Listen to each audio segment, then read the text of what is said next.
Hermana Clara enfrentaba su fe inquebrantable con el peso de una misión que parecía sacada de un sueño febril. Pensó que sería apenas una solución precaria para las veintenas de almas desamparadas que acudían a su humilde convento, un lugar aislado donde el tiempo parecía haberse detenido.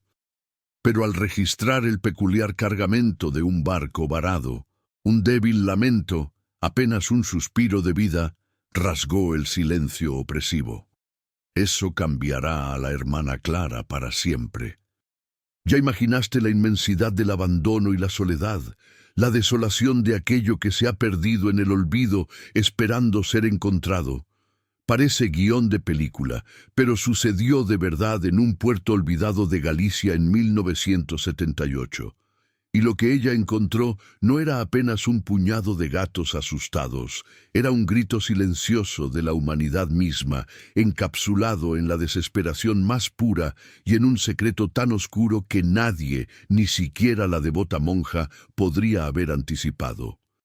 Por favor, antes de que nos sumerjamos en este relato que te helará la sangre y te conmoverá hasta lo más profundo del alma, te pido que te suscribas al canal si aún no lo has hecho. Y cuéntanos, ¿desde qué rincón del mundo estás sintonizando esta increíble narración? Tu conexión nos impulsa. La hermana Clara no era una mujer común, aunque su vida en el convento de Santa María del Mar, anclado en un acantilado que se zambullía en las aguas frías del Atlántico, la hiciera parecer una sombra entre las sombras. Su rostro, marcado por los surcos del tiempo y la oración, reflejaba una serenidad que sólo aquellos que han enfrentado grandes tormentas internas pueden alcanzar. Su existencia era un ritmo monótono de cánticos, huerto y ayuda a los necesitados del pequeño pueblo pesquero, siempre con las manos ásperas y el corazón abierto. Pero aquel día de otoño, el viento traía no solo el salitre del mar, sino también un rumor, una historia extraña que se extendía como la espuma entre los lugareños. Se hablaba de un barco fantasma, un pesquero de arrastre con matrícula portuguesa que, tras una tormenta feroz de hacía semanas, había aparecido a la deriva y encallado en una cala remota, casi inaccesible. No había tripulación, no había carga evidente, solo el eco de un naufragio que nadie parecía entender. Los pescadores, supersticiosos como eran, se negaban a acercarse. Decían que el barco traía mala suerte, que su madera guardaba lamentos y presagios. Pero el rumor más persistente, el que llegó a los oídos de la hermana Clara a través de la red de chismes que tejían las viejas del pueblo, era que dentro del cascarón oxidado algo se movía. Maullidos, susurros felinos que se alzaban en las noches de luna llena, penetrando la densa niebla marina. Se decía que eran gatos, quizá 20 o más, abandonados a su suerte, atrapados en la decrepitud de aquel navío sin alma. La noticia tocó una fibra sensible en el corazón de la monja. Ella, que dedicaba su vida a cuidar de las almas humanas, no podía ignorar el sufrimiento de criaturas inocentes. La idea de esos animales hambrientos y aterrorizados, confinados en la oscuridad y la humedad de un barco condenado, la atormentaba. Era un llamado, un deber que iba más allá de sus votos, una extensión de su compasión hacia todo ser vivo. Y así, contra los consejos de las hermanas mayores, contra las advertencias de los hombres del mar, Clara tomó una decisión. Se armó de valor y de una pequeña mochila con latas de atún, agua bendita y un rosario desgastado. Su rostro, usualmente calmado, mostraba ahora una determinación férrea. «No podemos abandonarlos a su destino», murmuró a la hermana superiora, quien la miraba con una mezcla de admiración y preocupación. «Son criaturas de Dios, y su sufrimiento es tan real como el nuestro». La superiora, con un suspiro, solo pudo bendecirla y pedirle que tuviera cuidado. El camino hasta la cala era escarpado, un sendero de cabras que se retorcía entre rocas afiladas y matorrales espinosos. El viento soplaba con fuerza, trayendo consigo el olor a sal y a muerte, una premonición que la hermana Clara intentó acallar con oraciones. Llegó a la cala al atardecer, cuando el sol teñía el cielo de naranjas y púrpuras, proyectando sombras alargadas y fantasmagóricas sobre el paisaje rocoso. Allí, varado como un esqueleto gigante, yacía el pesquero Lusitania, su nombre apenas legible bajo las capas de óxido y algas. El barco, inclinado sobre un costado, parecía una bestia herida, su proa apuntando al cielo como si aún suplicara piedad. Su casco, de un color indefinido entre el gris y el verde oscuro, estaba salpicado de manchas de óxido que parecían llagas. Las redes, desgarradas y podridas, colgaban como cabellos de una criatura marina. Un silencio sepulcral envolvía el lugar, roto solo por el batir de las olas contra las rocas y el graznido ocasional de una gaviota. Pero Clara no se dejó amedrentar por la atmósfera lúgubre. Sus ojos, acostumbrados a ver más allá de las apariencias, buscaron señales de vida, y las encontró.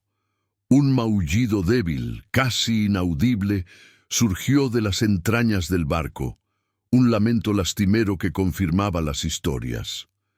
No había duda, los gatos estaban allí. La hermana Clara se acercó con cautela, sus sandalias golpeando suavemente las piedras húmedas de la playa. El olor a metal oxidado, a pescado muerto y a humedad impregnaba el aire, un hedor nauseabundo que le hizo fruncir el ceño. Buscó una entrada, un punto débil en la coraza de aquel buque condenado. La rampa de carga trasera, corroída por el salitre, estaba parcialmente abierta, formando una hendidura oscura que invitaba a lo desconocido. Un escalofrío le recorrió la espalda, pero no era miedo, era la anticipación de lo que estaba a punto de descubrir. Con una profunda respiración, se persignó y se dispuso a entrar. El umbral entre el mundo exterior y el interior del barco parecía una frontera hacia otro reino, uno donde la desolación reinaba. El aire dentro era aún más denso y pesado, cargado con el olor de la putrefacción y el encierro. Sus ojos tardaron en acostumbrarse a la penumbra, que solo era interrumpida por finas rendijas de luz que se filtraban por las escotillas rotas. El sonido de sus propios pasos resonaba extrañamente en el espacio confinado, un eco solitario. Los maullidos se hicieron más claros ahora, un coro de desesperación que la guiaba más profundamente. Vio los primeros gatos, ojos brillantes que la observaban desde la oscuridad, cuerpos famélicos y pelajes apelmazados. Eran más de 20, distribuidos en el primer compartimento, la antigua bodega de carga, que ahora era una especie de mausoleo de chatarra. Sus miradas eran una mezcla de terror y una débil esperanza. Algunos se acercaron con cautela, sus colas en alto, pero la mayoría permanecía agazapada, desconfiando. La hermana Clara les habló con voz suave, ofreciendo el atún, con la intención de calmarlos y ganarse su confianza. Sabía que no sería fácil, que la desconfianza era un escudo forjado por el sufrimiento, pero a medida que los gatos, uno por uno, empezaban a acercarse, un movimiento inusual en el fondo del compartimento llamó su atención. No era un gato, ni un reflejo. Era algo más grande, algo inmóvil, semioculto entre cajas rotas y redes viejas. La monja sintió un repentino escalofrío que no tenía nada que ver con el frío del mar. ¿Qué otra criatura podría estar escondida en aquel lugar tan desolado? Con cada paso que daba hacia la oscuridad, el aire parecía hacerse más pesado, como si la atmósfera misma del barco guardara un secreto ancestral, un dolor tan profundo que se había impregnado en las mismas paredes de metal. Los maullidos de los gatos, que antes eran un coro de súplica, ahora se habían reducido a un murmullo inquietante, como si ellos mismos presintieran la inminencia de un descubrimiento más allá de su propia supervivencia. Clara notó cómo sus ojos felinos, que hasta hacía poco la miraban con un atisbo de esperanza, ahora se desviaban hacia el objeto misterioso, con una mezcla de curiosidad y un miedo casi reverencial. Uno de los gatos, un pequeño atigrado con una pata coja, incluso emitió un siseo bajo, su lomo arqueado, antes de retroceder hacia un rincón oscuro, como si le advirtiera de un peligro invisible. Era una señal inequívoca de que lo que se ocultaba allí no era simplemente un objeto inanimado, sino algo que poseía una energía propia, algo que perturbaba el ya frágil equilibrio de aquel sepulcro flotante. La hermana Clara, a pesar de su fe inquebrantable, no pudo evitar que un nudo de aprensión se formara en su estómago. Las historias de fantasmas marinos y barcos embrujados que había escuchado en su juventud, cuentos de pescadores que ella siempre había desestimado como meras supersticiones, de repente cobraron una nueva y escalofriante verosimilitud. El silencio que se había instalado era más ensordecedor que cualquier ruido, y el latido de su propio corazón parecía el único sonido en aquel espacio opresivo. Sus manos se aferraron al rosario, sus cuentas de madera dándose calor mutuamente. La pequeña linterna que llevaba en la mochila no ofrecía más que un haz débil y tembloroso, que apenas lograba perforar la oscuridad densa.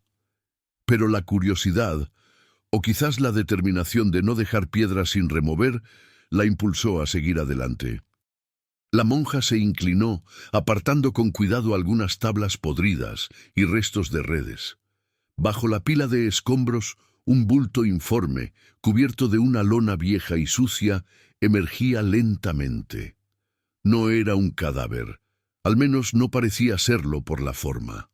Tenía contornos suaves y un bulto protuberante que la dejó perpleja. Era demasiado grande para ser un animal y demasiado pequeño para ser un mueble de gran tamaño.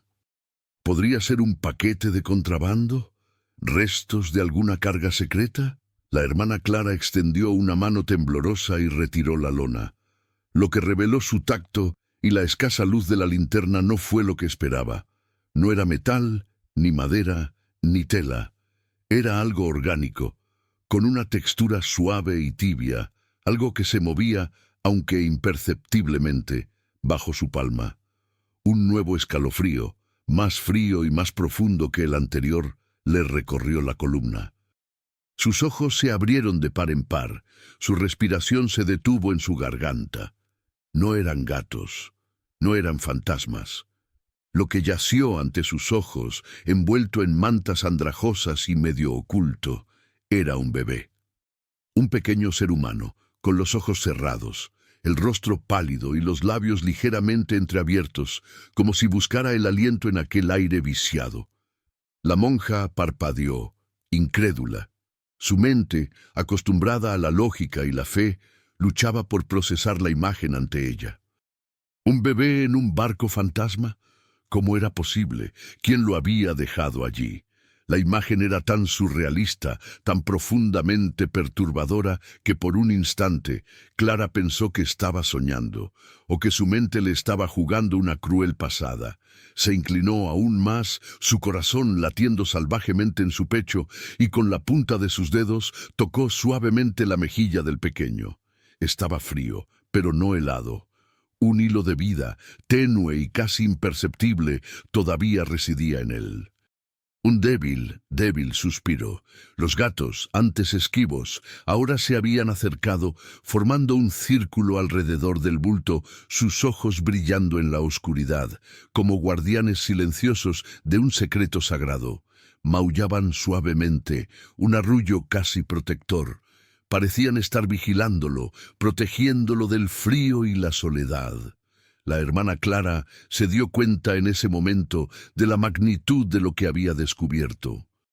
No solo había encontrado gatos, Había encontrado un milagro, un testimonio de la resiliencia humana y de la protección insólita de la naturaleza. Pero el milagro venía acompañado de un abismo de preguntas, de un misterio que se cernía sobre ella tan oscuro como las aguas profundas que rodeaban el barco. ¿Cómo pudo un bebé sobrevivir en tales condiciones? ¿Y dónde estaban sus padres, la tripulación, cualquiera que pudiera haberlo dejado allí? El origen de este niño era un enigma aterrador, y Clara sintió que una fuerza invisible la estaba atrayendo a desentrañar cada capa de este misterio, una fuerza que la llevaría a los rincones más oscuros de la historia de aquel barco y de los corazones que una vez lo habitaron. La incredulidad se transformó en una oleada de adrenalina pura. El corazón de la hermana Clara latía con la fuerza de un tambor de guerra, resonando en el silencio claustrofóbico de la bodega. No había tiempo para la conmoción, solo para la acción. Con manos expertas, formadas por años de cuidado a los enfermos y desvalidos en el pueblo, deslió con delicadeza las mantas sucias que envolvían al infante. Era una niña, de no más de unos pocos meses, diminuta y frágil. Su piel estaba pálida, sus labios resecos y una respiración superficial agitaba su pequeño pecho. La monja se dio cuenta de que el milagro de su supervivencia era tan precario como la vela de un barco en plena tormenta. Necesitaba calor, alimento y atención médica, y los necesitaba con urgencia. Los gatos, sus ojos fijos en la escena, parecían entender la gravedad de la situación. Se acurrucaron más cerca de la niña, como si su calor corporal pudiera de alguna manera contribuir a mantenerla viva. Clara notó algo extraordinario. El pequeño cuerpo de la niña no estaba cubierto de los rasguños o la suciedad que uno esperaría de un bebé abandonado en un entorno tan hostil. Las mantas, aunque mugrientas por fuera, conservaban un nido de relativa limpieza y calidez alrededor de ella.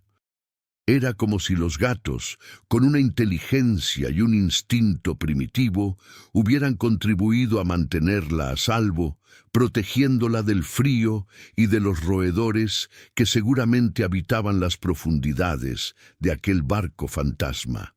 La monja, con movimientos rápidos y precisos, desabrochó su grueso hábito, creando un improvisado refugio para la pequeña contra su propio cuerpo. La niña se quejó suavemente, un murmullo que era más un gemido que un llanto, pero que para Clara era música. Era una señal de vida, un hilo de esperanza.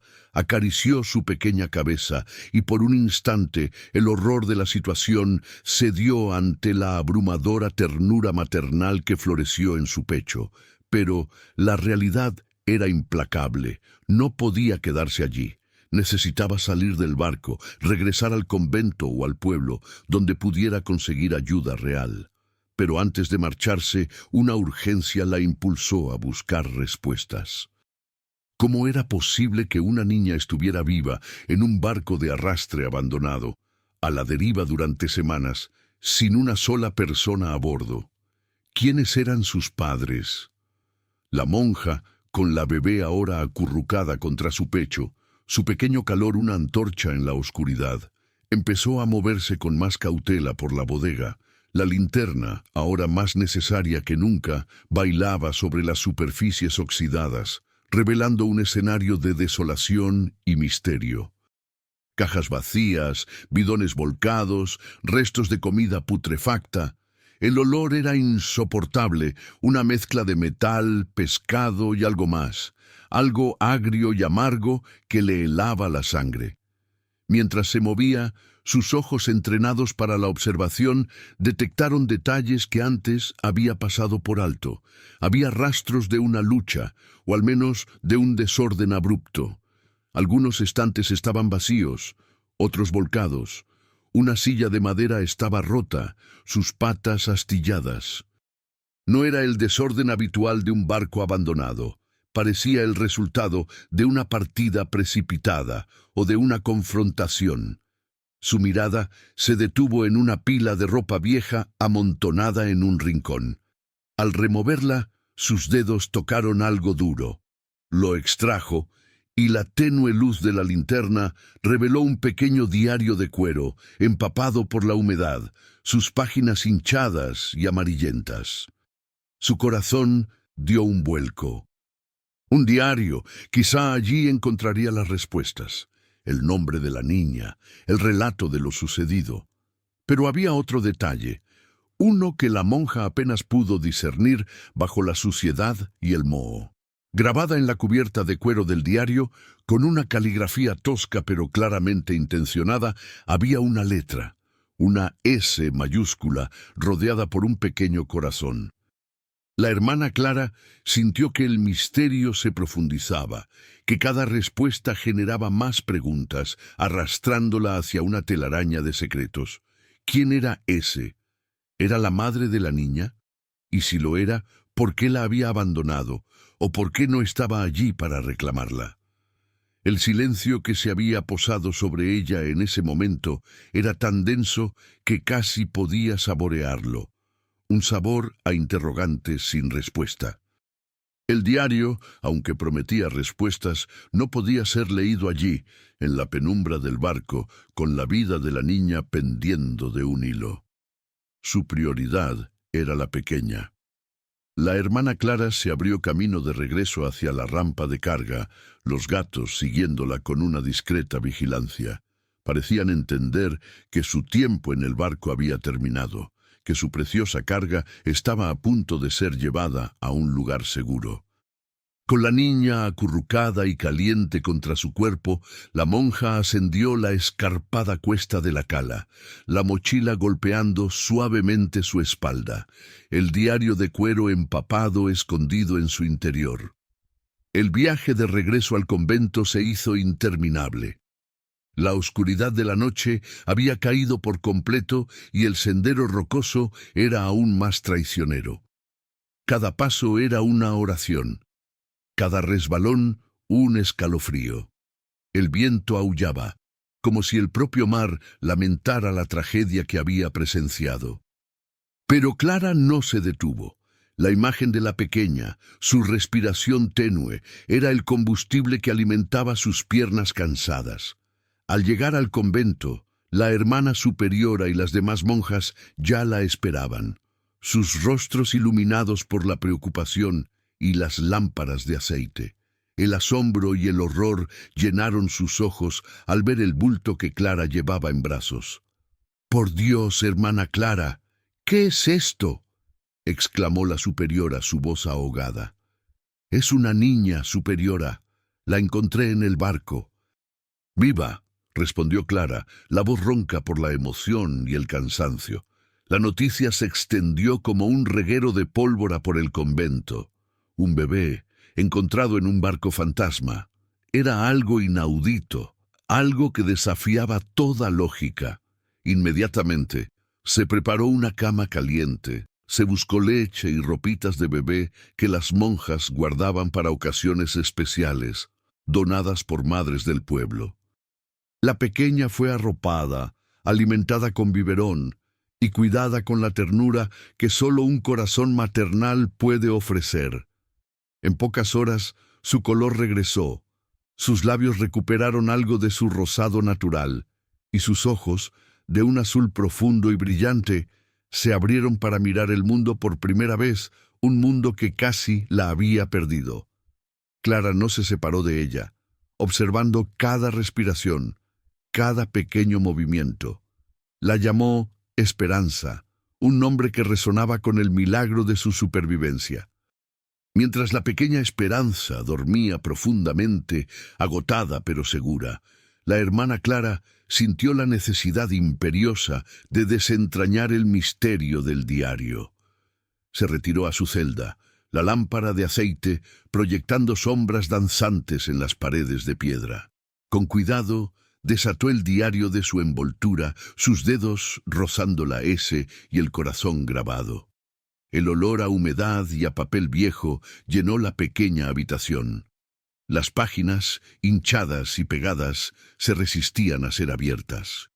Con paciencia y delicadeza, Clara logró separarlas, revelando una caligrafía femenina y nerviosa, escrita en portugués. La primera página era una introducción desgarradora. 25 de septiembre de 1978, Diario de Sofía, a bordo del Lusitania. Sofía, la S. El corazón se le encogió a Clara. El diario era el testimonio de una vida, de una tragedia. Las palabras de Sofía eran un grito silencioso desde el pasado, un eco de una historia que el mar había intentado silenciar. La hermana Clara se sumergió en las primeras entradas, y la historia que comenzó a desvelarse era mucho más oscura y compleja de lo que jamás hubiera imaginado. Las siguientes entradas del diario de Sofía se volvieron más frenéticas. La caligrafía más apresurada, como si las palabras se derramaran bajo una presión inmensa. Ricardo regresó, exhausto y con el alma rota. No había encontrado peces, y la tripulación del Lusitania se había amotinado contra el capitán, cansados de las promesas incumplidas y de los peligros crecientes. La compañía pesquera, al borde de la bancarrota, había recurrido a una medida desesperada y, al parecer, ilegal: transportar un cargamento especial en secreto para un grupo de hombres poderosos y sin escrúpulos. Ricardo, abrumado por la deuda y la inminente llegada de su bebé, se vio forzado a aceptar participar en ese último y arriesgado viaje. Él me dijo que sería la última vez, que con ese dinero podríamos empezar de nuevo, lejos del mar y de sus peligros. Escribió Sofía, una mezcla de esperanza y terror en cada trazo. Pero el miedo a los piratas no era una leyenda, sino una amenaza real, un factor que los obligaba a navegar en la más absoluta clandestinidad. Los rumores hablaban de grupos organizados que asaltaban barcos pesqueros, no solo por su carga, sino por los barcos mismos, para usarlos en operaciones aún más turbias. La situación empeoró cuando Sofía, a punto de dar a luz, recibió la noticia de que el Lusitania zarparía antes de lo previsto. Un presentimiento oscuro la asaltó. No podía soportar la idea de que Ricardo se enfrentara a ese peligro solo. Rompiendo las normas y desoyendo las advertencias de su madre, tomó una decisión audaz y desesperada. Lo acompañaría. Haría el viaje con él. No podía permitir que mi esposo enfrentara lo desconocido sin mí, sin el apoyo de su familia. Nuestro bebé nacería a bordo, si era necesario, pero no permitiría que la soledad lo consumiera. Rezaban las palabras de Sofía, cargadas de una mezcla de amor incondicional y una imprudencia trágica. La hermana Clara contuvo la respiración. Sofía estaba embarazada en el barco. Eso explicaba la presencia de esperanza. La lógica cruel de la historia comenzaba a encajar, pero el horror no disminuía. El viaje comenzó bajo un cielo plomizo. Las entradas describían la tensión a bordo, los susurros de la tripulación, la carga misteriosa que se guardaba bajo llave en la bodega y la constante sensación de ser observados, de ser perseguidos. Sofía, escondida en una pequeña cabina, sentía las vibraciones del motor y el vaivén constante de las olas. Ricardo la visitaba en secreto, trayéndole pequeñas porciones de comida y susurrándole palabras de consuelo, aunque sus ojos revelaban el cansancio y la creciente desesperación. La monja imaginaba la escena. Una mujer encinta, aterrada, en las entrañas de un barco que se deslizaba hacia un destino incierto, mientras los gatos, que seguramente ya estaban a bordo como parte de la tripulación o polizones habituales, la observaban con sus ojos penetrantes. Luego, la tragedia se desató. Noviembre 5, 1978. La tormenta. El mar se ha vuelto loco. Las olas son montañas de agua que quieren tragarnos, pero no es solo la tormenta. Los hombres. Hay otros hombres en el horizonte. Botes rápidos, están armados. Ricardo ha subido al puente. Siento que mi corazón se detiene. El capitán ha gritado que son los piratas, los que roban los barcos. Dios mío, mi bebé, ¿qué será de mi bebé? La letra de Sofía se volvía casi ilegible, manchas de tinta corrida que hablaban de lágrimas y pánico. La hermana Clara sintió que el aire se le escapaba de los pulmones. Los piratas, la tormenta, todo a la vez. No era un simple naufragio, era un ataque brutal en medio de la furia del océano. La vida de todos a bordo estaba en juego, y la de una mujer embarazada en particular. ¿Qué había pasado con Ricardo?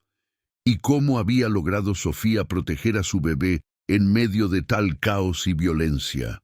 La imagen de una madre desesperada luchando por la vida de su hija, con los maullidos de los gatos resonando a su alrededor, se apoderó de la imaginación de la monja. Una visión tan vívida que casi podía escuchar los gritos y el estruendo del agua. Las páginas siguientes estaban manchadas, algunas rotas, como si hubieran sido escritas en medio del terror, con manos temblorosas. Sofía describía el abordaje, los gritos, los disparos que resonaban por todo el barco. La tripulación, superada en número, luchó valientemente, pero la batalla estaba perdida desde el principio. Ricardo, en un acto desesperado de heroísmo, se había enfrentado a los asaltantes, intentando ganar tiempo para que Sofía pudiera esconderse. «Lo vi, hermana Clara». «Lo vi caer», susurró la monja para sí misma, sintiendo el dolor de Sofía como propio. El diario relataba cómo Sofía, con el corazón destrozado y el cuerpo al límite, se arrastró hasta la bodega de carga, buscando refugio entre las cajas y las redes. Los gatos, asustados pero extrañamente protectores, se habían acurrucado a su alrededor, ofreciéndole una pequeña medida de consuelo en medio del infierno. Noviembre 6, 1978. Estoy escondida en la bodega. Escucho los pasos de los piratas arriba. Están saqueando el barco. No sé dónde está Ricardo. No sé si está vivo. Mi bebé, mi pequeña, acaba de nacer. Nació aquí, en la oscuridad, entre los maullidos de los gatos. La llamaré Esperanza, mi pequeña Esperanza, luz en esta oscuridad. Tengo que protegerte, tengo que mantenerte a salvo, pero no hay comida, no hay agua. Los gatos me miran con lástima, me dan calor, son mis únicos compañeros. La hermana Clara cerró los ojos, una lágrima solitaria rodando por su mejilla. Esperanza había nacido en medio de la masacre, su primer aliento mezclado con el olor a pólvora y desesperación. La imagen de Sofía, sola, dando a luz en esas condiciones infrahumanas, era insoportable. Y los gatos, esos felinos despreciados y olvidados, habían sido los únicos testigos, los únicos protectores de aquel nacimiento milagroso. El diario continuaba, revelando el tormento de los días siguientes, el hambre, la sed, el miedo constante. Sofía intentó alimentarse de los escasos restos de comida que encontraba, pero sus fuerzas disminuían rápidamente. Las entradas se hacían más cortas, más fragmentadas, cada palabra un suspiro agonizante. Hablaba de la desesperación, de la fiebre que la consumía, de su leche que empezaba a secarse. Los piratas habían abandonado el barco, llevándose todo lo de valor, dejando el Lusitania a la deriva, un cascarón vacío y condenado. Pero no se habían percatado de la pequeña cabina en la que Sofía se había ocultado, ni de la nueva vida que había brotado en la oscuridad. Noviembre 12, 1978. Ya no puedo más. Mi pequeña Esperanza está débil. Llora de hambre. Los gatos intentan ayudar. Me traen trozos de pescado que encuentran, pero no es suficiente. Mi cuerpo me abandona. Prometí protegerte, mi amor. Te dejaré aquí, envuelta en estas mantas. Te rogaré a Dios que te encuentren, que los gatos te protejan, que alguien algún día descubra este barco y te encuentre viva. Perdóname, mi dulce niña. Mamá te ama, siempre. S. La última entrada. Las palabras se desvanecían, la tinta desdibujada por lo que parecían ser lágrimas, o la misma agua de mar. La hermana Clara respiraba con dificultad. El final de Sofía, el abandono, la desesperación, el sacrificio final de una madre para que su hija tuviera una oportunidad de vida. ¿Había muerto sola en ese barco o había sido arrastrada por las olas? Su cuerpo nunca sería encontrado, pero su espíritu, su amor, había permanecido, guardado en las páginas de ese diario y en la frágil vida de Esperanza. La hermana Clara sostuvo el diario entre sus manos temblorosas, sintiendo el peso de la tragedia y el poder inquebrantable del amor maternal. La historia de Sofía no era solo una narración, era una conexión directa con la esencia misma de la vida y la muerte, la desesperación y la esperanza. Y el milagro de Esperanza, la niña que había desafiado todas las probabilidades, era la prueba viviente de ello. Pero la historia no terminaba ahí. La monja sabía que debía hacer algo más que leer, debía actuar, honrar la memoria de Sofía y asegurar el futuro de Esperanza. Su viaje hacia la verdad apenas había comenzado, y lo que implicaba iría mucho más allá de los confines de su convento. El peso del diario en sus manos era tan real como el dolor que sentía en su pecho. La hermana Clara permaneció en su celda hasta el amanecer, las palabras de Sofía grabadas a fuego en su mente. La historia era una tragedia griega, un relato de amor, sacrificio y una violencia incomprensible. La pequeña Esperanza, durmiendo pacíficamente en la enfermería del convento, era la única testigo viviente de aquel horror, el milagro que había brotado de la desesperación. La monja sabía que no podía guardar este secreto. La justicia, la verdad, debían salir a la luz. Sofía y Ricardo merecían ser honrados, y los responsables de su destino debían ser encontrados. Pero el camino para lograrlo sería arduo y peligroso. A primera hora de la mañana, después de asegurarse de que Esperanza estuviera bien cuidada por las otras hermanas, Clara se dirigió a la pequeña oficina del puerto, donde el capitán Moreira, un hombre gruñón y escéptico, la recibió con su habitual ceño fruncido. La historia de un bebé encontrado en un barco fantasma, junto con un diario que hablaba de piratas y un cargamento secreto, sonó a Moreira como una fantasía delirante, un producto de la imaginación de una monja excéntrica. Hermana Clara, con todo respeto, ¿está segura de lo que dice? Los barcos abandonados son comunes, pero un bebé, piratas en estas aguas, eso es cosa de películas, masculló el capitán, restándole importancia al asunto con un gesto despectivo de la mano. Clara, sin embargo, se mantuvo firme. Le entregó el diario de Sofía, ya parcialmente seco, y le relató la historia con una convicción que no dejaba lugar a dudas. La monja habló de la letra S y el corazón, del nacimiento de Esperanza, de la valentía de Sofía. Moreira, aunque reacio, no pudo ignorar la seriedad en los ojos de Clara ni el diario como prueba material. Con un resoplido, accedió a enviar a algunos de sus hombres a inspeccionar el Lusitania de nuevo, aunque dejó claro que sería una mera formalidad. Probablemente solo encontraron unos cuantos gatos hambrientos, hermana, y el diario, con el respeto que me merece su fe, podría ser un cuento inventado por alguien. La gente de mar es así, dijo, intentando desestimar la magnitud del descubrimiento. Pero Clara sabía que no era así.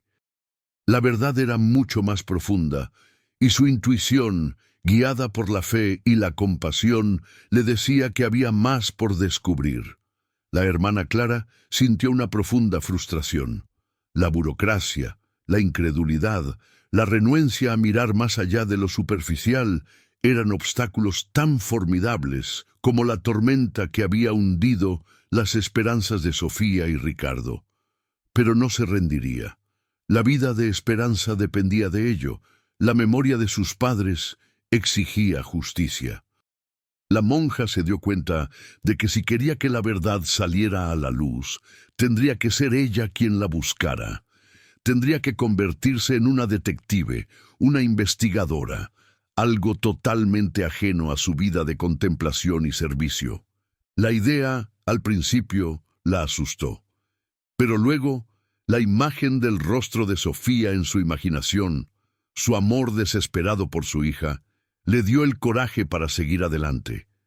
Decidió regresar a Lusitania. Necesitaba encontrar más pruebas, algo que obligara a las autoridades a tomarse el caso en serio, algo que confirmara cada palabra del diario de Sofía. Esta vez se equipó con una linterna más potente, guantes y una pequeña bolsa para recolectar cualquier objeto que pudiera ser relevante. El viaje a la cala fue menos aterrador que el primero. La monja ya conocía el camino, y la urgencia de su misión eclipsaba cualquier miedo residual. Al entrar en el barco, la atmósfera seguía siendo opresiva, pero ahora, en lugar de miedo, Clara sentía una determinación renovada. Cada rincón, cada sombra, cada objeto oxidado, era un posible fragmento de la verdad. Recorrió la bodega con ojos nuevos, buscando lo que antes, en su prisa por salvar a Esperanza, había pasado por alto, y encontró más. Entre los restos de la ropa de Sofía, encontró una pequeña cuna improvisada, hecha con redes y trozos de madera, y un pequeño juguete de tela, una muñeca rudimentaria, hecha con retazos. La muñeca, aunque sucia, tenía un brillo en sus ojos cosidos, como si guardara la inocencia de Esperanza en sus entrañas. Pero lo más revelador estaba en la pared de la pequeña cabina donde Sofía había dado a luz. Allí, tallado con un clavo o un objeto afilado, había un tosco calendario. Cada día marcado con una X y al lado pequeñas notas apenas visibles. Día 1, sola, demasiado frío, Esperanza fuerte. Día 3, hambre, gatos atentos. Día 7, los ratones se acercan, ellos la defienden. Los gatos. De nuevo, los gatos. El calendario era una prueba irrefutable de la lucha de Sofía y de la increíble supervivencia de Esperanza. Era el testimonio mudo de una madre que, aún en la agonía, había dejado un rastro de su amor y su desesperación. La hermana Clara sintió que el nudo en su garganta se apretaba. Estas marcas, este calendario de la desesperación, era un grito mudo que resonaba en la oscuridad del barco. Pero no fue lo único que encontró. En un compartimento oculto bajo una tabla suelta del suelo, Clara descubrió algo que le heló la sangre, un puñado de casquillos de bala. Eran de un calibre diferente a las armas de caza habituales en la zona. Eran pruebas de la violencia, de la masacre. Pruebas irrefutables de que lo de Sofía no era una fábula, sino una realidad brutal.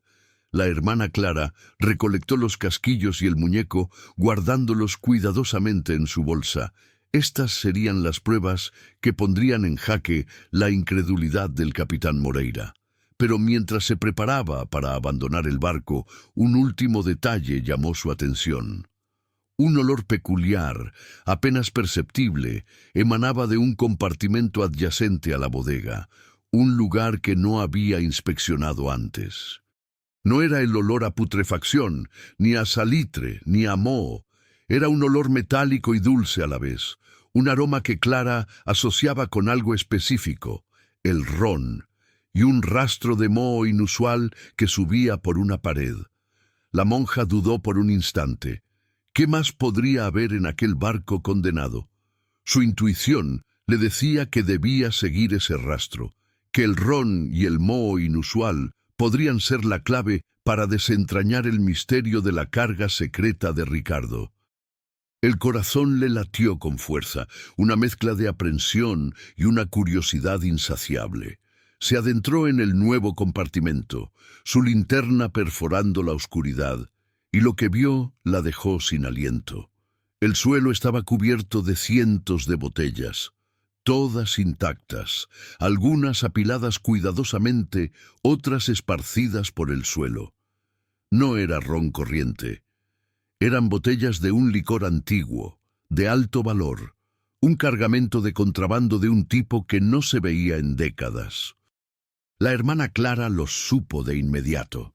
Esto era mucho más grande que un simple robo de barco. Esto era un crimen organizado, una red de contrabando que operaba en las sombras. Y el Lusitania, con su tripulación y su carga humana, había sido un peón en un juego mucho más peligroso. Los casquillos, el diario, las marcas en la pared, el muñeco y ahora este alijo de licor de contrabando. Todo encajaba, todo apuntaba a una verdad mucho más siniestra de lo que el capitán Moreira quería admitir. La hermana Clara tenía ahora las pruebas contundentes que necesitaba, pero también sabía que, al desenterrar este secreto, no solo estaba buscando justicia para Sofía y Ricardo, sino que se estaba adentrando en un mundo oscuro y peligroso, un mundo que las autoridades locales quizás no querrían o no podrían enfrentar. El silencio del barco, antes lleno de lamentos, ahora se había transformado en un eco de conspiraciones y crímenes. La monja se sentía como una pequeña barca en medio de un océano revuelto, pero su fe, su amor por esperanza y su compromiso con la verdad eran el ancla que la mantenía firme. El verdadero juego, el de desentrañar la red de contrabando y la verdad detrás de la masacre del Lusitania, estaba a punto de comenzar, y la hermana Clara, la monja solitaria del acantilado, sería su protagonista. Ella sabía que su próxima parada no sería el convento, sino el encuentro con personas que tuvieran el poder y la valentía para enfrentar a las fuerzas oscuras que operaban en las sombras de Galicia. El destino de Esperanza y la memoria de sus padres dependían de su inquebrantable determinación. La amenaza anónima, lejos de amilanar a la hermana Clara, encendió una llama aún más brillante en su espíritu. Sabía que se estaba acercando a la verdad y que eso la convertía en un blanco. Pero la protección de Esperanza y la búsqueda de justicia para Sofía y Ricardo eran más fuertes que cualquier miedo.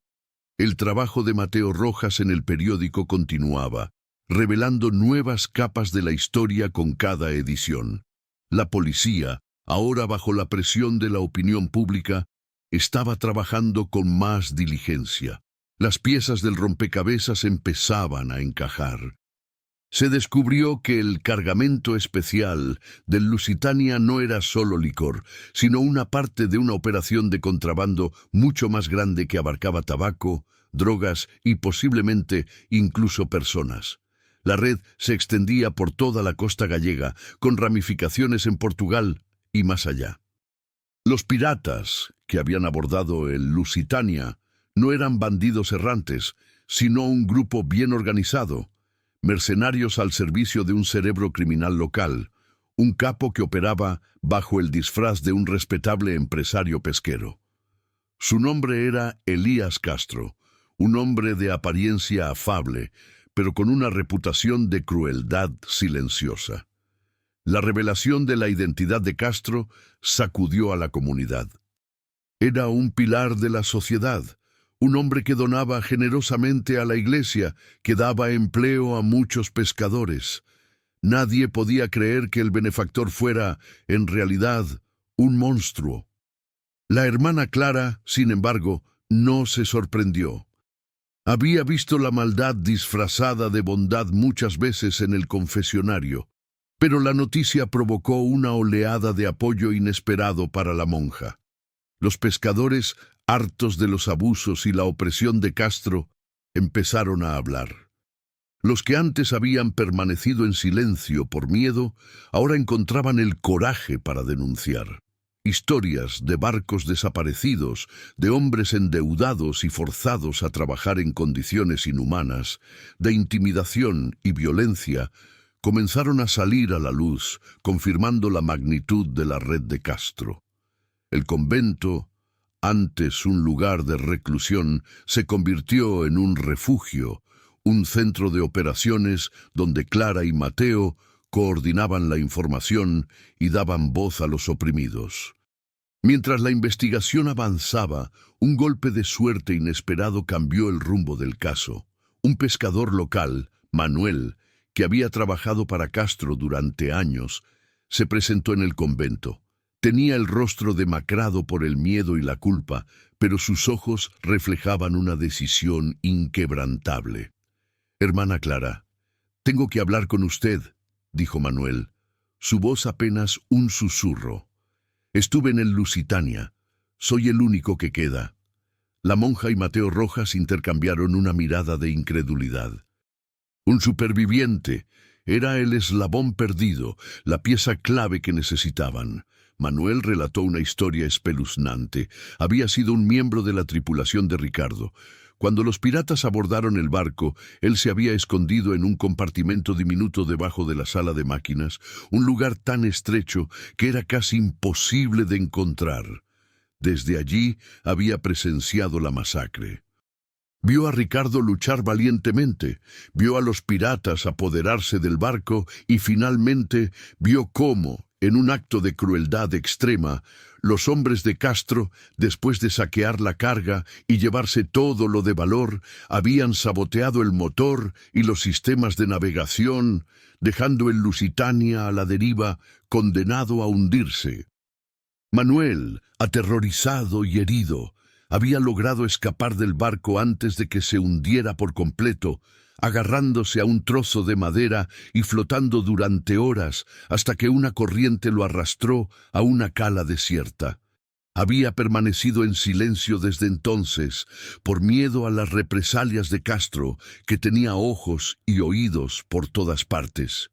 Pero la historia de la hermana Clara, el bebé milagro y la valentía de Sofía, publicada en el periódico, había tocado su conciencia. Había un bebé a bordo, hermana, una niña. La esposa de Ricardo la tuvo durante la tormenta. No sabía qué había sido de ella, dijo Manuel, las lágrimas corriendo por sus mejillas. Y los gatos, ellos estaban con ella. Eran como sus guardianes. La confirmación de Manuel era devastadora y al mismo tiempo liberadora. Confirmaba cada palabra del diario de Sofía, cada instinto de la hermana Clara. Manuel también reveló un detalle crucial sobre el cargamento secreto. Los licores no eran el único bien valioso. Había un compartimento más, un doble fondo debajo de la bodega principal, que contenía algo mucho más peligroso y lucrativo: lingotes de oro. Este oro, robado de un banco portugués meses antes, era el verdadero premio que buscaba Castro. Los piratas habían sido enviados a recuperar el oro y eliminar a todos los testigos. Los licores y el sabotaje del barco eran una distracción, una forma de encubrir el robo y eliminar cualquier rastro. El Lusitania no solo había sido atacado por su cargamento, sino por su valor como tapadera de una operación de robo a gran escala. Y la brutalidad empleada era una muestra de que Castro no dejaría cabos sueltos. La hermana Clara sintió un escalofrío al escuchar esto. El alcance de la maldad de Castro era mucho mayor de lo que había imaginado. El oro, el motivo que había desencadenado tanta muerte y dolor. La pequeña esperanza era un milagro que había burlado no solo al mar, sino a la despiadada crueldad humana. Con el testimonio de Manuel y las pruebas de Clara y Mateo, la policía tenía ahora la información necesaria para actuar. Se montó una operación secreta para desmantelar la red de Castro. Los días siguientes fueron una tensa espera. La hermana Clara, sin embargo, no se sentía segura. La amenaza anónima en su puerta no había sido olvidada. Y la revelación de Manuel sobre el oro y el verdadero motivo del ataque al Lusitania le hizo pensar que aún había piezas del rompecabezas por descubrir, que no todo estaba dicho. Había un último cabo suelto, un detalle que el pescador había mencionado de pasada, pero que la monja no podía quitarse de la cabeza. Una frase suelta que Manuel había dicho sobre la tripulación, una peculiaridad que en el contexto de todo lo demás, ahora resonaba con una inquietante implicación. La hermana Clara, acostumbrada a escuchar los secretos más profundos de las almas humanas en el confesionario, sabía que a menudo los detalles más pequeños escondían las verdades más grandes. Y este detalle, en particular, le provocaba una extraña sensación de incomodidad, como si el Lusitania aún guardara un último suspiro, un secreto final que incluso Manuel, el único superviviente, no había comprendido completamente. La pequeña frase de Manuel resonaba en la mente de la hermana Clara como el eco de una campana lejana.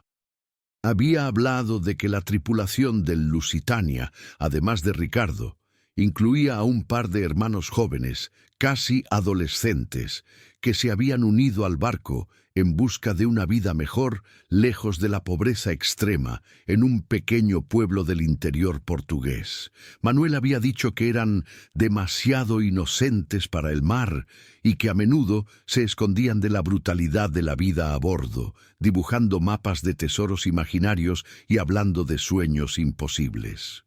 Ese detalle, aparentemente insignificante, había encendido una chispa en la monja. ¿Por qué se había quedado con esa imagen? ¿Qué significado oculto podría tener? Era como una pieza suelta en un rompecabezas casi completo. A pesar de la inminente operación policial, Clara sintió una necesidad imperiosa de regresar al Lusitania una vez más, no en busca de más pruebas del crimen de Castro, sino de un rastro de esa inocencia que Manuel había descrito.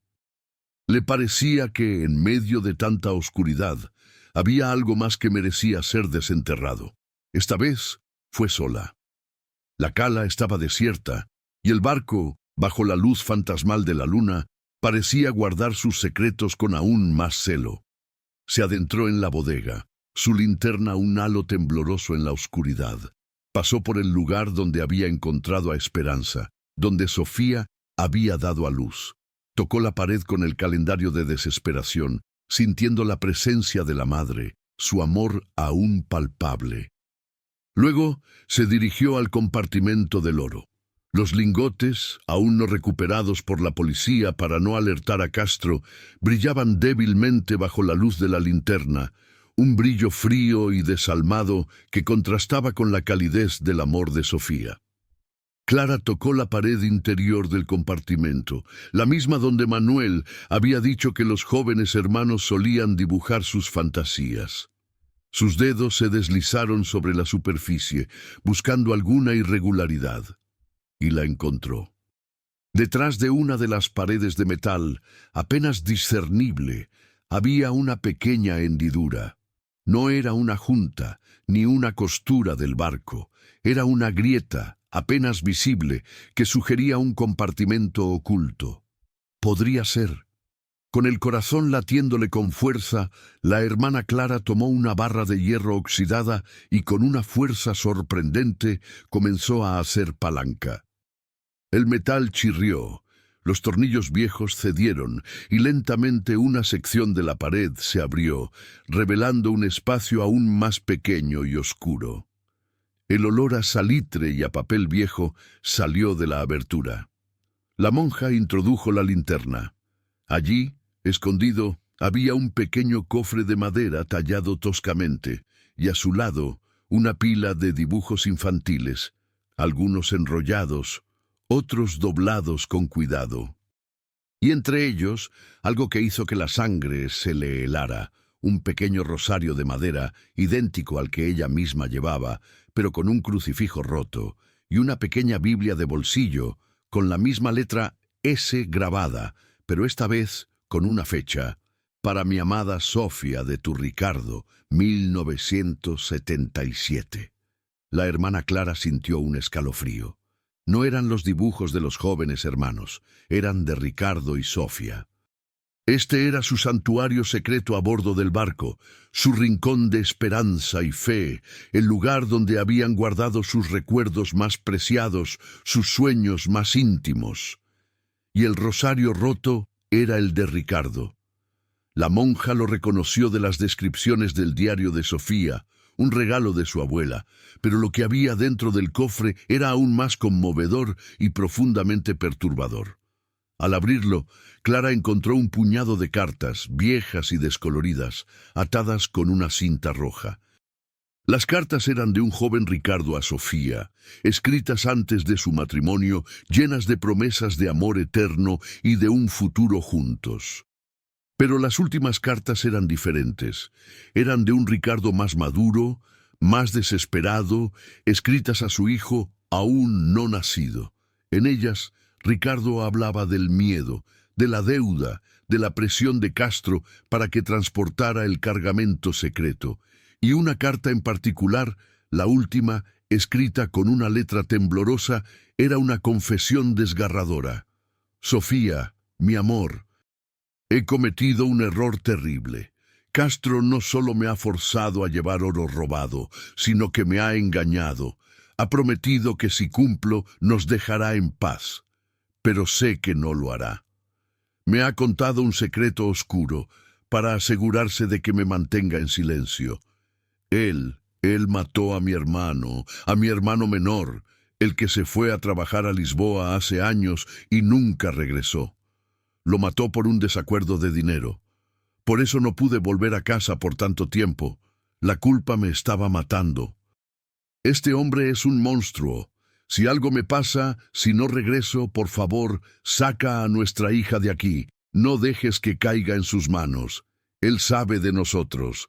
Él sabe de nuestro bebé. Él nos matará. Te amo, Sofía. Protege a nuestra esperanza. La hermana Clara se desplomó contra la pared del compartimento, las cartas cayendo de sus manos temblorosas. El horror era indescriptible.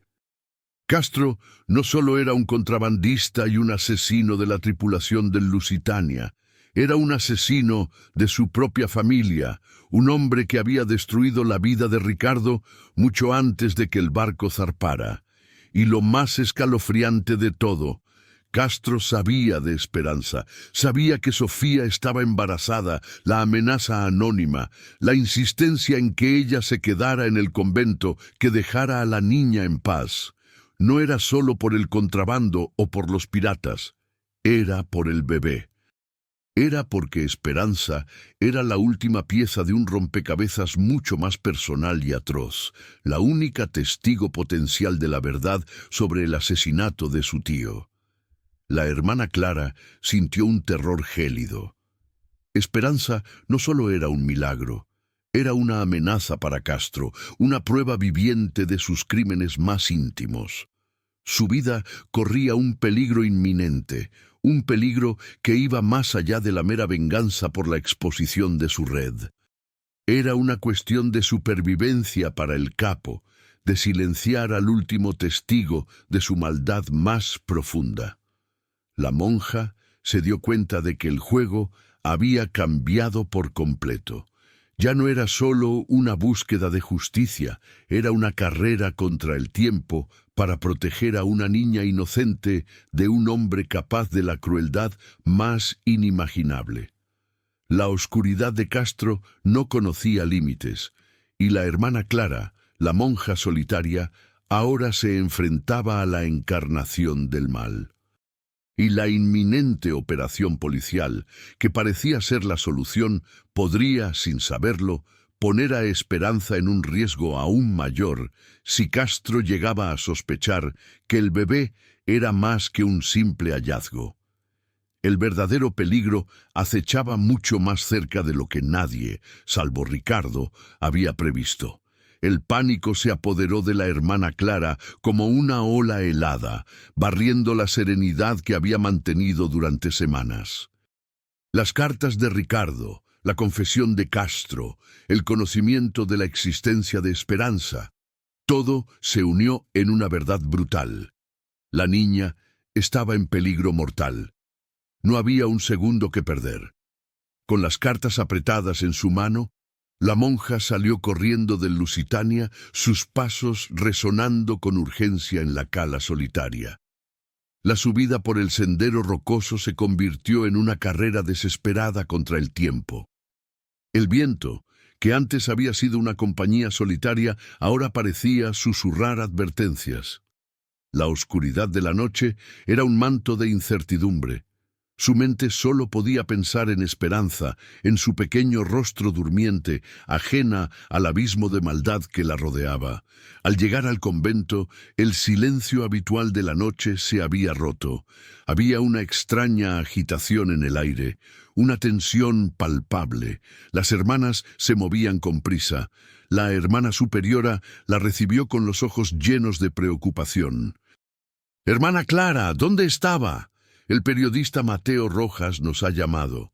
La policía ha puesto en marcha la operación contra Castro esta noche. Van a asaltar sus propiedades.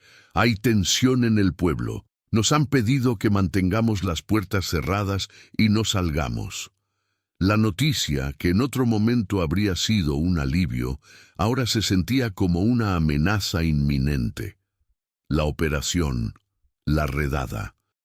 Si Castro sabía de Esperanza, si se sentía acorralado, ¿no intentaría silenciar al último testigo? Clara corrió hacia el teléfono, marcando el número del periódico con manos temblorosas. Mateo Rojas, con la voz agitada, le confirmó la inminente redada. «Hermana, la policía cree que es el momento. Tenemos la información de Manuel.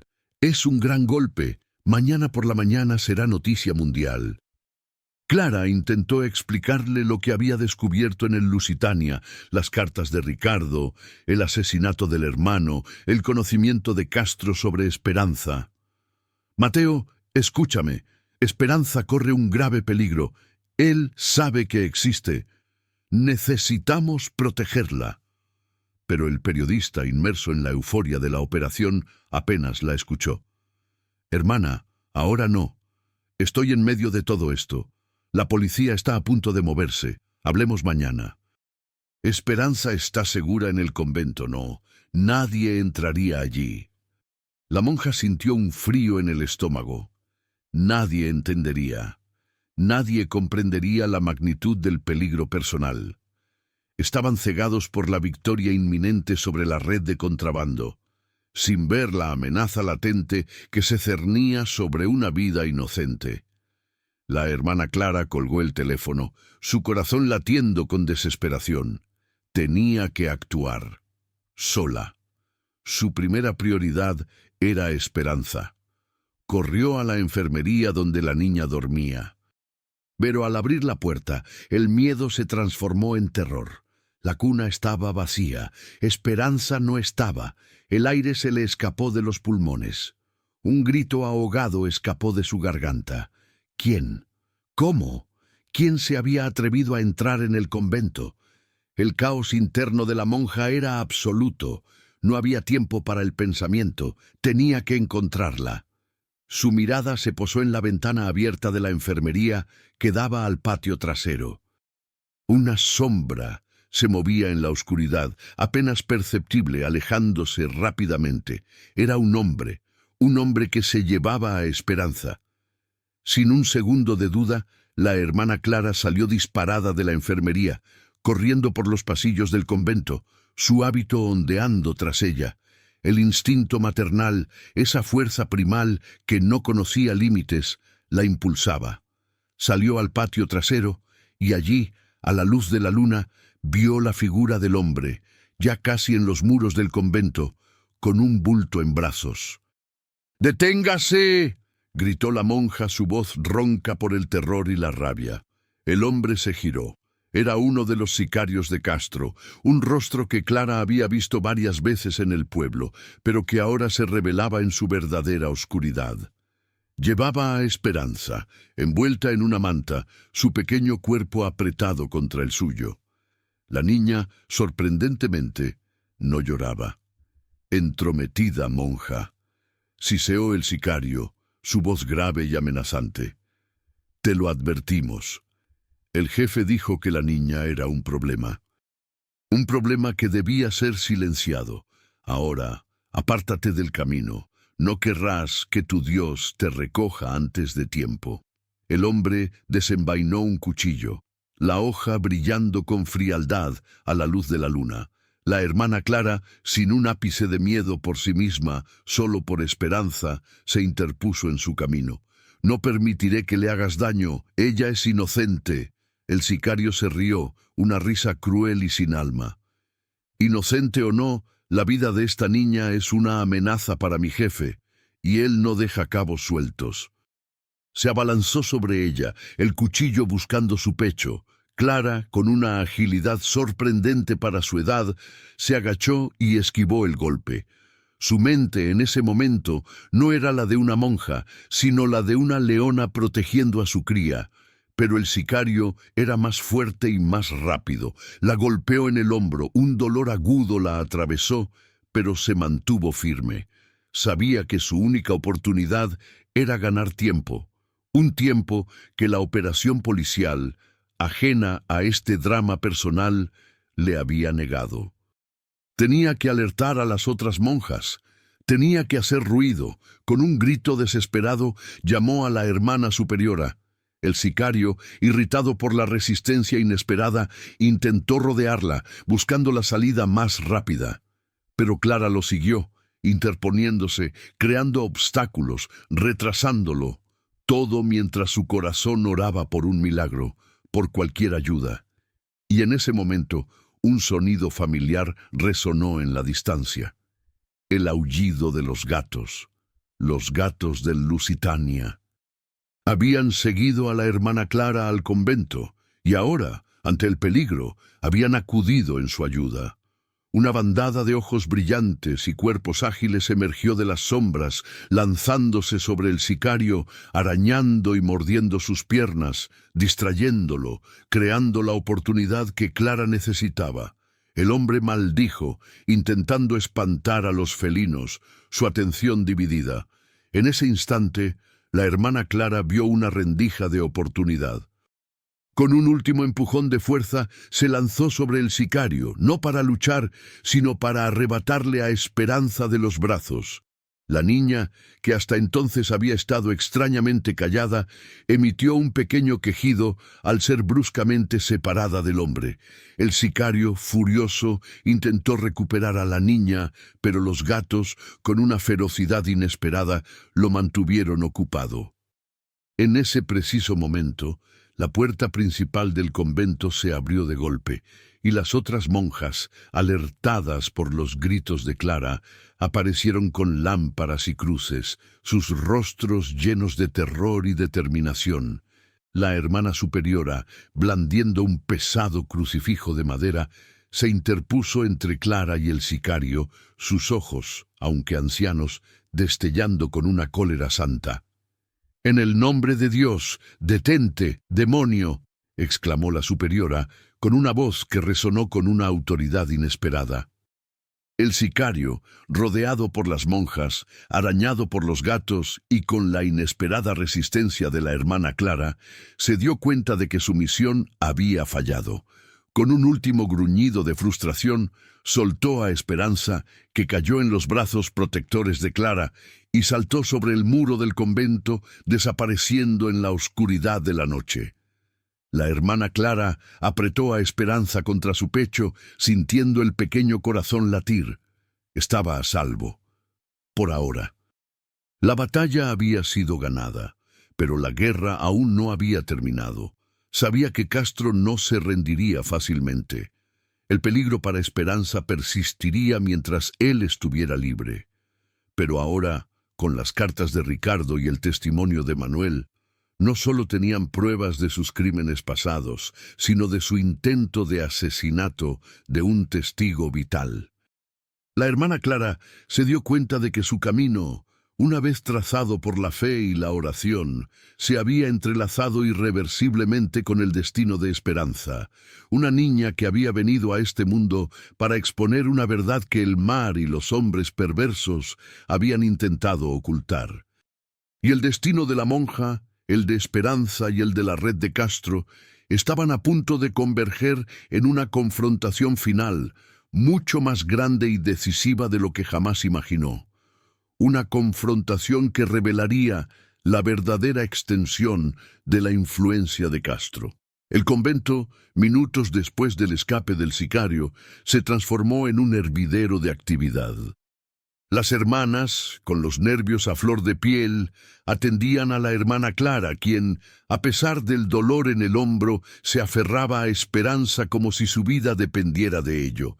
La policía fue notificada de inmediato. Los agentes, al llegar, escucharon el relato de la monja, observando las marcas de arañazos y la herida en su hombro, y la terrorífica confirmación de que Castro no solo era un criminal de contrabando, sino también un asesino y un secuestrador de bebés. Las cartas de Ricardo, leídas a la luz de las lámparas, sellaron el destino del capo. La prueba del intento de asesinato de su hermano y el conocimiento de la existencia de Esperanza ahora eran irrefutables. La niña no era solo un bebé milagro, sino la clave para desentrañar la verdadera extensión de la crueldad de Castro y la impunidad con la que operaba. La operación policial, que ya estaba en marcha, adquirió una nueva urgencia y ferocidad. Los agentes, ahora conscientes de la desesperación del capo, actuaron con una celeridad asombrosa. Las propiedades de Elías Castro fueron asaltadas simultáneamente. Mateo Rojas, que había acudido al convento alarmado por la llamada de la hermana superiora, documentó cada detalle. Su cámara y su pluma eran los testigos silenciosos de la justicia en acción. La detención de Castro fue dramática. Fue encontrado en su opulenta mansión, rodeado de lujos, pero su rostro, usualmente impasible, se contrajo en un gesto de furia y derrota al ser confrontado con la historia de Esperanza y las pruebas irrefutables. La hermana Clara, junto con Mateo, asistió a la rueda de prensa donde se anunció el éxito de la operación. La historia de Sofía, Ricardo, Esperanza y el Lusitania, contada en detalle, conmocionó a la nación. La red de contrabando de Castro fue desmantelada, sus cómplices arrestados, y un imperio de maldad, construido sobre la corrupción y el miedo, se desmoronó. Con Castro tras las rejas, una paz frágil regresó al convento. Esperanza, oficialmente bajo la tutela de la hermana Clara, y el cuidado amoroso de todas las monjas, se convirtió en la luz del convento, una constante alegría que recordaba la resiliencia del espíritu humano. Sus ojos azules, tan parecidos a los de Sofía, miraban el mundo con una curiosidad ilimitada, ajena a la tormenta que la había traído hasta allí. Los gatos del Lusitania, por su parte, nunca abandonaron el convento.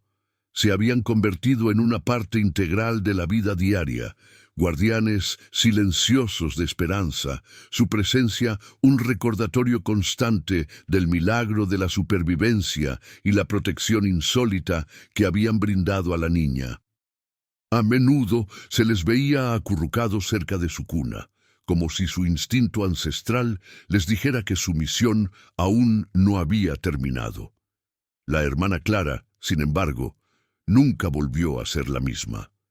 El mundo, antes contenido en los muros de su convento, se había expandido, revelando una complejidad y una oscuridad que la habían transformado. Había sido testigo de la crueldad humana más abyecta, pero también del amor más puro y desinteresado. La fe, para ella, había adquirido una nueva dimensión, no solo como consuelo, sino como una fuerza activa para la justicia y la verdad. A menudo, por las noches, sostenía el diario de Sofía y las cartas de Ricardo, releyéndolas bajo la luz de su lámpara, susurrando oraciones por las almas perdidas y agradeciendo el milagro de Esperanza. La historia del Lusitania no era solo un relato de tragedia, era una epopeya de superación, un testimonio de que incluso en las profundidades más oscuras del sufrimiento, la luz de la esperanza puede brillar con una fuerza inquebrantable. La pequeña Esperanza crecía sana y fuerte, llenando el convento con su risa. La hermana Clara se dio cuenta de que su misión no había terminado con la detención de Castro.